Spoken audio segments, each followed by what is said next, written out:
আমি একজন বিধর্মী, আমার নাম বোস দত্ত। আমার প্রশ্ন হলো, আমি বিধর্মীর ঘরে জন্মগ্রহণ করলাম, আমি ঈমান গ্রহণ করতে পারলাম না, মরার পরে আমাকে জাহান্নামে নিক্ষেপ করা হবে, এখানে আমার দোষটা কি? আল্লাহ চাইলে আমাকে তো ঈমানদার বানাতে পারতেন। ভাইরা আমার, আল্লাহ সুবহানাহু ওয়া তাআলা মানুষকে যেই ঘরেই জন্মগ্রহণ করান না কেন, প্রত্যেকটা মানুষকে বিবেক দিয়েছেন। যাকে আল্লাহ বিবেক দেন নাই, জন্ম থেকেই বিবেকহীন, সে জাহান্নামে যাবে না। কিন্তু আল্লাহ তাআলা যদি কাউকে বিবেক দিয়ে থাকেন, তাহলে সে বিবেক খরচ করবে যে সে সঠিক ধর্মের উপর আছে না নাই। আমার প্রশ্ন হলো ভাই বুশ দত্ত বা বসু দত্ত, যেই নামই হোক আপনার প্রতি, বুশ দত্ত না, বুশ দত্ত ভাই, আপনার প্রতি আমার প্রশ্ন হলো, আল্লাহ সুবহানাহু ওয়া তাআলা আপনাকে বানিয়ে আল্লাহ আপনাকে বিবেক দিয়েছেন কি দেন নাই?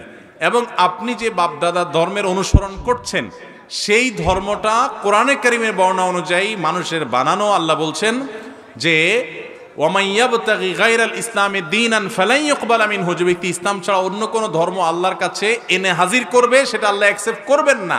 কোরআনে আল্লাহ তাআলা বলছেন, এবং আল্লাহ সুবহানাহু ওয়া তাআলা বলেছেন ইন্নাদ দীনা ইনদাল্লাহিল ইসলাম, দিন একমাত্র আল্লাহর কাছ থেকে আসছে ইসলাম। অতএব এই যে নির্দেশনার কারণে আপনি আপনার বিবেক খরচ করে একটু সত্য অনুসন্ধান করার চেষ্টা করেছেন কিনা, শাস্তি হবে সেজন্য যে তোমার বিবেককে ব্যবহার তুমি করেছো কি করো নাই।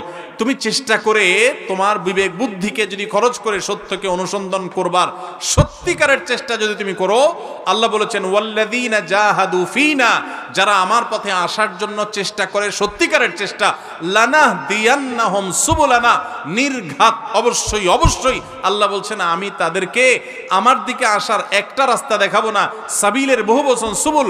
আল্লাহ বলেছেন তা যে আসার চেষ্টা করবে, যে সত্য অনুসন্ধান করার চেষ্টা করবে, আল্লাহ বলেছেন আমি তাকে সত্যের দিকে আসার বহু রাস্তা দেখাই দিব।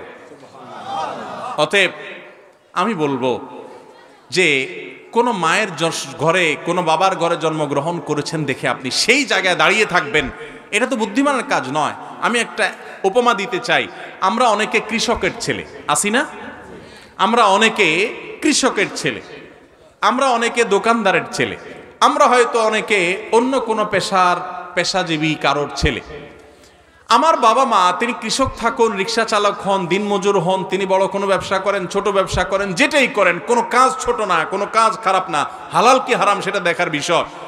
প্রশ্ন হলো, আপনার বাপ কৃষি কাজ করেন, আপনিও হয়তো কৃষি কাজ করেন, ব্যাপারটা সেরকম না। অনেকে আছেন বাবা কৃষক ছিলেন, উনি পড়ালেখা করে ডাক্তার হয়েছেন, ইঞ্জিনিয়ার হয়েছেন, বিদেশ গিয়েছেন, ব্যবসা বাণিজ্য করেছেন, এরকম ভুরি ভুরি আমাদের সমাজে আছে না নাই? এখন এই ছেলে তো এটা বলে নাই যে আমার বাবা তো কৃষক ছিলেন, আমিও কৃষকই থাকব। তিনি নিজের সাধ্যের সবটুকুন চেষ্টা করে ভালো অবস্থান নেওয়ার চেষ্টা করেছেন।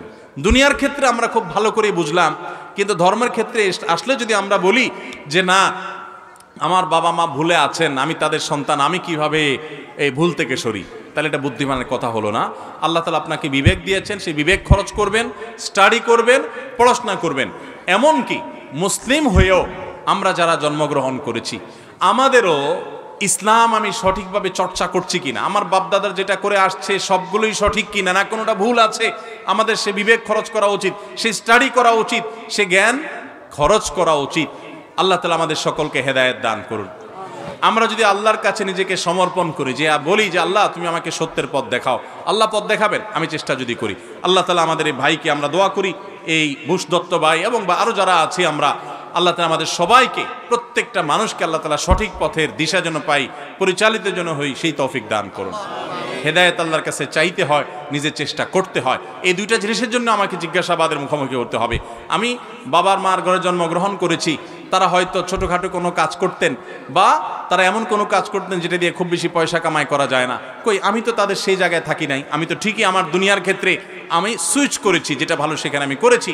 তো দিনের ক্ষেত্রে আমি কেন সেরকম একটা জায়গায় শুধু দাঁড়িয়ে থাকবো, যদিও সেটা ভুল হয়? এটা কখনো বুদ্ধিমানের পরিচায়ক হতে পারে না।